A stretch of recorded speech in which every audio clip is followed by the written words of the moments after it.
মিয়ানমারের Arakan army নাকি বাংলাদেশের সেন্ট মার্টিন দ্বীপ দখল করেছে। সম্প্রতি এমন দাবির একটি গুজব ছড়ানো হয়েছে সামাজিক যোগাযোগ মাধ্যম সহ ভারতীয় গণমাধ্যমগুলোতে। তবে আন্তর্জাতিক ফ্যাক্ট চেকিং নেটওয়ার্ক রিউমার স্ক্যানারের অনুসন্ধানে এটি সম্পূর্ণ মিথ্যা প্রমাণিত হয়েছে। ভারতীয় এক্স হ্যান্ডেল সহ বিভিন্ন সামাজিক মাধ্যমে এই দাবি ৩০ ডিসেম্বর থেকেই প্রচারিত হতে দেখা গেছে।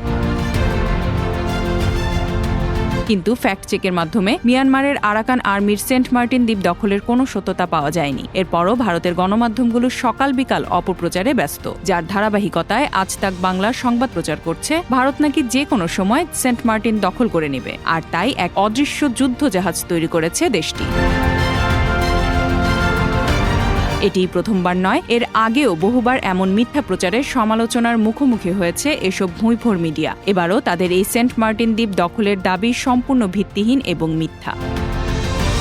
Z news, Dhaka.